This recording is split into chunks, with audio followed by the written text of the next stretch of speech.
We're going to go ahead and begin with the placement of your floors in Revit. So go ahead and once the program is open, make sure that you are creating a new architectural template. Do not click on the construction template. If you do click on it, you will be missing some of the features over in the browser on the left hand side. So go ahead, again, click on architectural template.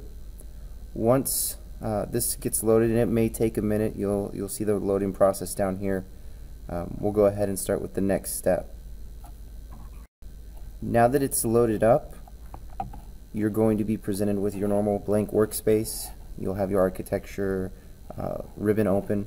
We're going to start by placing the walls first. Now, depending on the measurements that you got for the room, yours are going to be different. I've just picked some generic measurements, kind of similar to yours. That way we can get the wall placed and get you started. So we're going to go ahead and make sure that we are on our level 1 floor plan. We're not going to change anything else at the moment, the height or anything. Just make sure that you have this selected.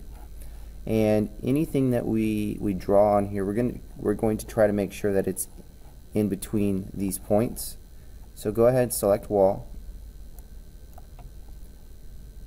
Once that's loaded up, we're going to choose the type of wall that we want, depending on our measurements. For right now, I would go ahead and use the generic 6-inch masonry wall, just so that you can get the outline for it. You can change that later, similar to how we changed it with the green utility shed, by going to the edit type, duplicating the wall, and making some adjustments to it. But for now, again, we're going to select the 6-inch wall for masonry. The height for the wall, we are going to leave it on height.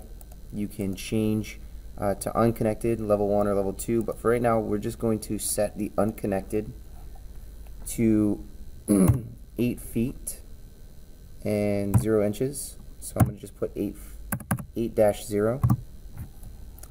And the location line, you can change this here, or you can change it over here.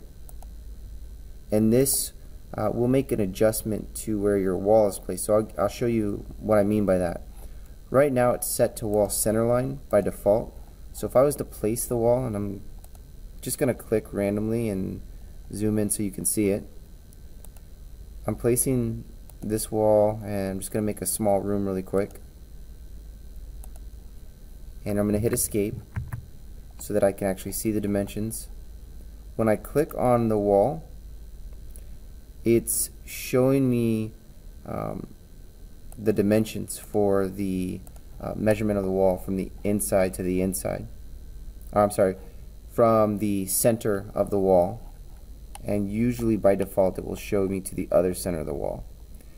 If it does not have it placed in the center of the wall, or if it's placed from the inside, that's fine. When we are doing the measurements for the inside of the room, because we took the measurements from the inside wall to the inside wall, we're going to go ahead and click on the wall that is adjacent to the one that we want to change, like this. And we want to make sure that we are moving the dimension line to the inside of the wall on both sides. And it's already on the inside of the wall. From here, I can click on that dimension and adjust it. So let's say that the wall was 66 feet and 0 inches. I could type this, or I could just type 66-0 and hit enter, and it's going to adjust that wall slightly, and I believe it moved this side over here. Same thing for this wall right here. It's really small. If I want to adjust it, I click on the adjacent wall. Again, I'm going to move it to the inside of the wall using the dot, again, inside of the wall, and I'm going to set it to 58 feet 0 inches, and it moved the wall all the way up this way. Now, sometimes this can change. Sometimes the bottom section will move, the bottom wall, depending on which adjacent wall you select. Because we selected this one and adjusted here, if we select this one and adjust this one, it should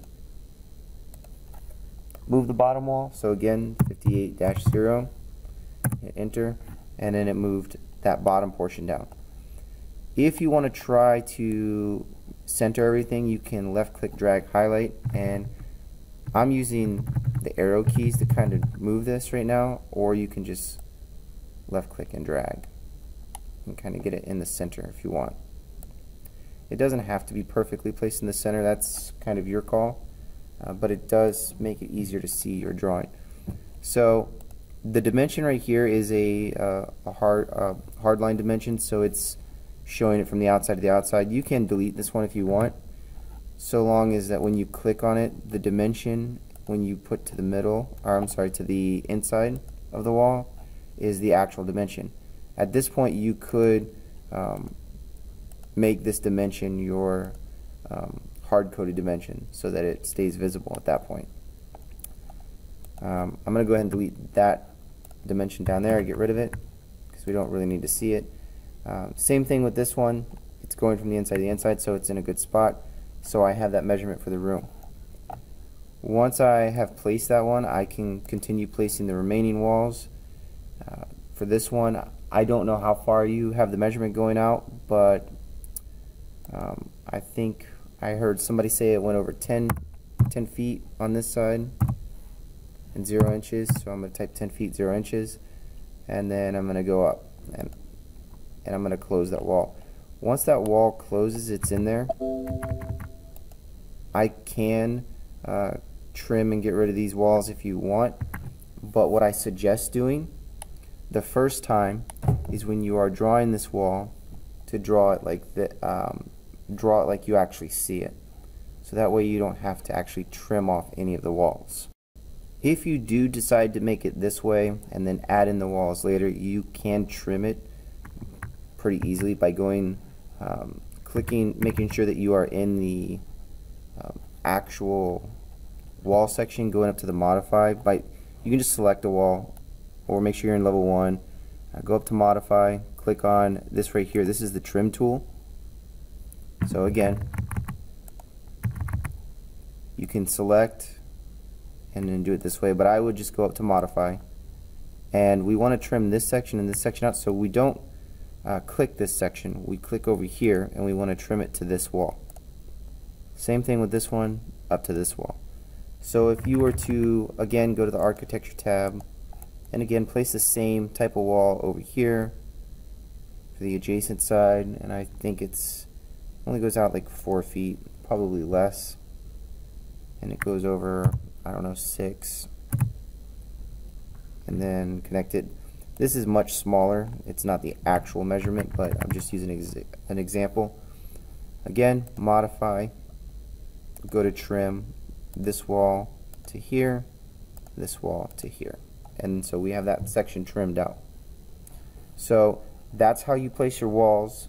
Make sure that you get the correct measurements, include the back portion of the room here, so you should have and remember your wall thickness back here is going to change, so you should have a room back here, and I don't remember the exact measurements. I'm just going to go 18.0,